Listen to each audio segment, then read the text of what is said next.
بسم اللہ الرحمن الرحیم۔ اللہ کے نام سے شروع جو بڑا مہربان نہایت رحم والا ہے۔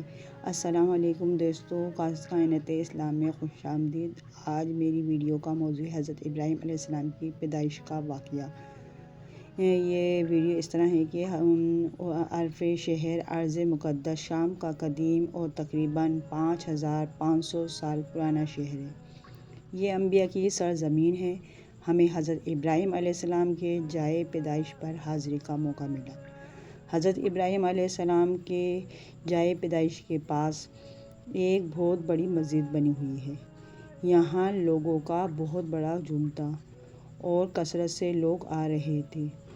مسجد کافی وسیع و عریض رقبے پر بنی ہوئی ہے۔ یہیں سے ایک راستہ حضرت ابراہیم علیہ السلام کی جائے پیدائش کی طرف نکلتا ہے۔ ان کی پیدائش کا واقعہ بھی موسیٰ علیہ السلام کے واقعے سے ملتا ہے۔ اللہ رب العزت کی طرف سے آزمائش کا معاملہ تھا۔ جب ان کی پیدائش ہوئی تو اس وقت کے بادشاہ کو نجومیوں نے پہلے ہی بتا دیا تھا کہ ایک بچہ آئے گا اور وہ تمہاری حکومت کو ختم کر دے گا۔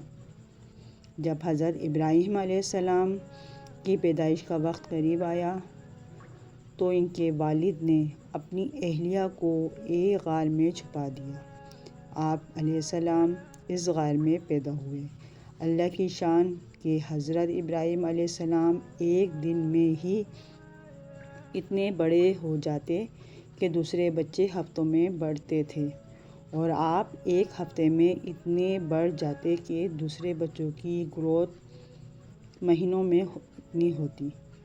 فرشتوں کی طرف سے آپ کے کھانے پینے کا نظام بنایا گیا تاکہ آپ جلد سے جلد اتنا قد اور وزن بڑھا لیں کہ کسی کو شک نہ ہو اور ماں باپ بھی امن میں آ جائیں۔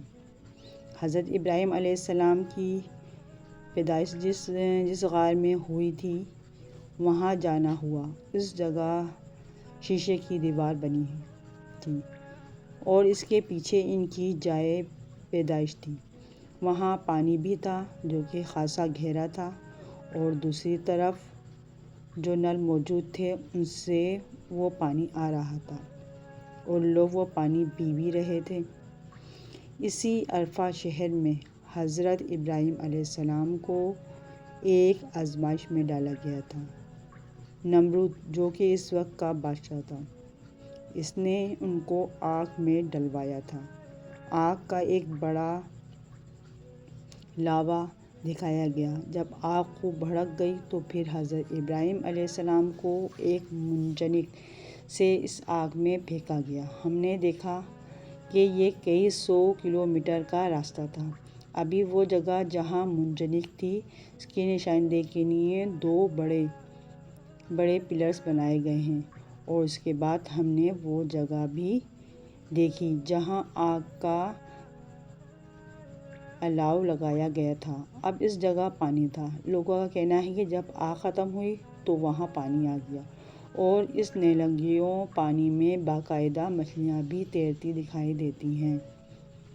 تو جب حضرت ابراہیم علیہ السلام کو وہاں سے پھینکا گیا تو وہ کئی 100 کلومیٹر کا راستہ ہوا میں اڑتے ہوئے آگ کے الاؤ تک پہنچے، اور اس آگ کو اللہ نے ان پر گلو گلزار کر دیا۔ آج بے دینی اور بے حیائی کی آگ لگی ہے۔ اللہ اپنی رحمت سے اس آگ کو بھی ٹھنڈا فرما دے اور حیا کی ہواؤں کو چلا دے۔ دعا ہے کہ جس طرح اللہ نے حضرت ابراہیم علیہ السلام کو ایک مقام عطا فرمایا ہمیں بھی عطا فرمائے، اور جس طرح حضرت ابراہیم علیہ السلام کی اولادوں میں اللہ نے انبیاء پیدا فرمائے، اسی طرح ہماری اولادوں میں بھی اولیاء پیدا فرمائے، اور جس طرح ان کو ہدایت عطا فرمائی ہے اس کو بھی کرے، ہمیں بھی اپنے دین کے لیے یکسوئی عطا فرمائے اور عافیت اور سہولت کے ساتھ ہم سے دین کا کام لے لیں، آمین۔ جس وقت حضرت ابراہیم علیہ السلام کو آگ میں پھینکا جا رہا تھا تو اس راستے میں حضرت جبرائیل علیہ السلام آئے۔ وہ ہوا میں معلق تھے۔ جب حضرت جبرائیل علیہ السلام نے پوچھا کہ کیا آپ کو میری مدد کی ضرورت ہے تو انہوں نے فرمایا کہ مجھے اللہ ہی کافی ہے۔ یہ مفہوم عرض کیا ہے واقعے کا۔ اللہ تعالیٰ ہمیں بھی ایسا ایمان عطا فرمائے اور ہمیں یقین ہو جائے کہ ہمیں بھی اللہ کافی ہے، دنیا میں بھی، قبر میں بھی، قیامت میں بھی، اور اس کے بعد بھی اللہ ہی ہمارے لیے کافی ہے۔ آمین۔ ویوز، اگر آپ کو میری یہ ویڈیو اچھی لگی ہے تو میرے چینل کو سبسکرائب کریں اور اپنا بہت خیال رکھیے گا۔ اللہ حافظ۔